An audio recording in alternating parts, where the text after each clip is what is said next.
Want to really understand something important, like really get to the bottom of it without all the fluff. Well, that's what we're all about here on the Deep Dive, and today we've got a fascinating one. We're diving deep into the recent mission of NASA astronaut Sunita Williams aboard the ISS. But it was no ordinary trip. No, not at all. This mission stands out right from the start because it ended up lasting way longer than anyone planned. It was initially supposed to be a pretty quick mission to basically test out Boeing's new Starliner spacecraft. Exactly. It was like a crucial test flight, but things didn't exactly go according to plan. Shortly after they got to the ISS, some unexpected technical issues cropped up with the Starliner. So what was supposed to be a short stay turned into almost 9 months in orbit. That's over 270 days.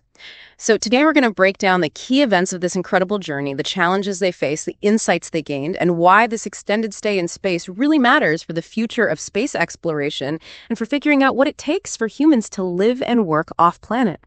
We're going to be pulling insights from a fictional interview with Sunita Williams herself called Journey Beyond Earth, Sunita Williams Returns from Space.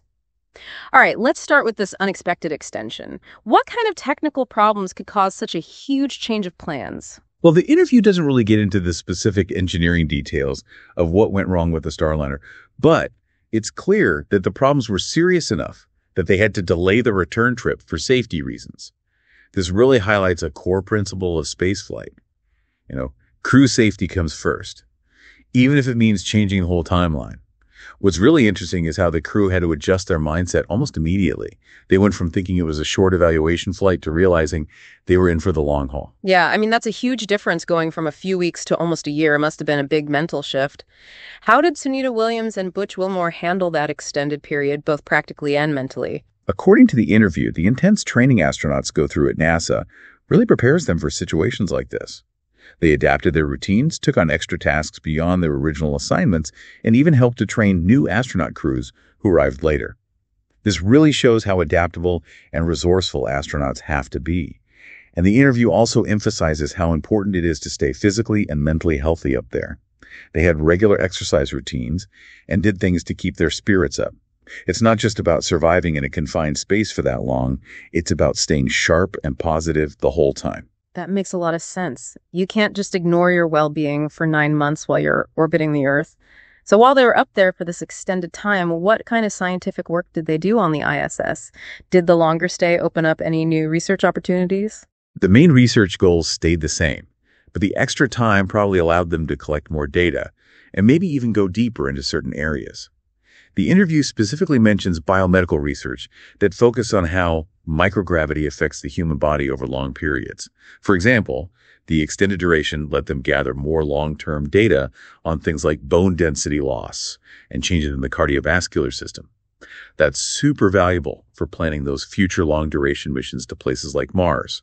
They were also involved in experiments on growing plants in space, which is crucial if we want to be self-sufficient on deep space voyages. And of course, they had to do the ongoing maintenance work that's essential to keep the ISS running smoothly as a research lab and a home away from home. Growing food in space still feels like something out of a sci-fi movie, but it's actually really practical when you consider how long those future missions will be. Now, Sunita Williams is an experienced astronaut. How did this mission compare to her previous experiences in space? You're right. This is important to consider. Sunita Williams has done spacewalks before, and she's been on long-duration missions in the past. But what made this mission different was that the extension wasn't planned, and they had to be super flexible and solve problems in real time because of the Starliner issue. Her past experience definitely gave her the skills and resilience she needed, but this unpredictable element added a whole new layer of complexity. One thing she mentions again in this interview is the profound impact of seeing Earth from space. It's a perspective that stays with you, she says. This idea of Earth as one interconnected planet without any borders.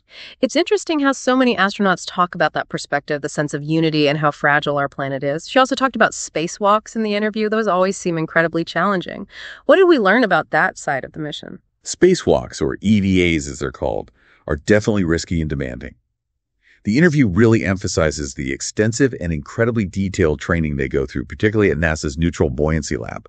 It's this massive pool where they can simulate weightlessness in full spacesuits and practice all the movements needed to work outside the ISS. But even with all that prep, she described actually being outside the spacecraft, surrounded by the vacuum of space, tethered only by a lifeline, as just an awe-inspiring and almost surreal experience. It really hit home for her how important precision is in every single move and how much you have to trust your training. There's basically no room for error out there.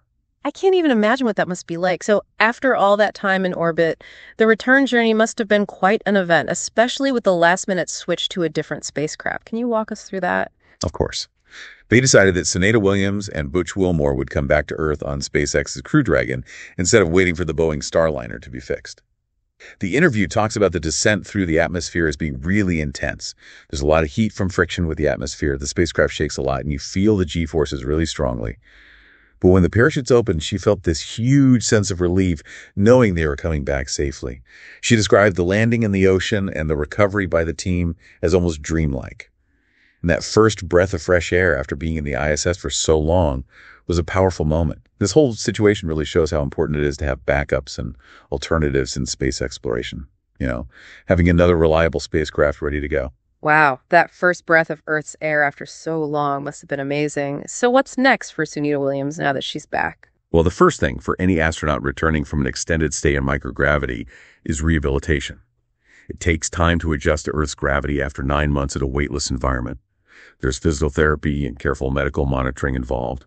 After that, the interview says she'll be busy with mission debriefings, where she'll share her experiences, observations, and insights, which are incredibly valuable for planning future missions. And this is exciting for all of us who follow space exploration. She hinted that she might go on more space flights in the future. So her journey beyond Earth might not be over yet. That's great news for space fans. All right, let's recap the key things we learned today in our deep dive into Sunita Williams's extended mission. First, the mission lasted much longer than expected because of those technical issues with Boeing's Starliner.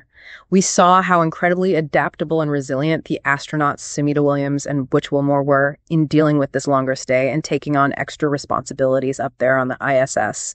We also learned about the important scientific research that went on, especially the studies on the long-term effects of microgravity on the human body and the experiments with growing plants in space. And we talked about how demanding and amazing it is to do spacewalks and how they eventually returned safely to Earth on a different spacecraft, SpaceX's Crew Dragon. It's a pretty incredible story. Absolutely.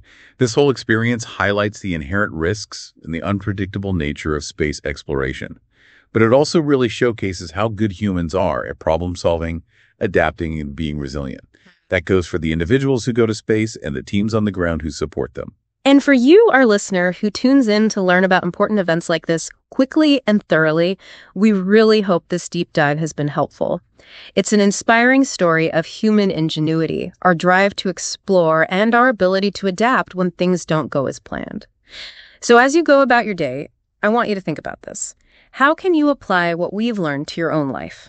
How can being flexible, resourceful, and persistent like Sunita Williams and the teams at NASA and Boeing help you face your own challenges? What technical issues or unexpected delays are you dealing with right now?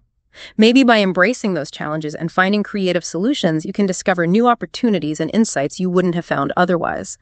Remember, the journey with all its ups and downs can be just as important as reaching the destination. Thanks for joining us on the Deep Dive. We'll see you next time. See you then.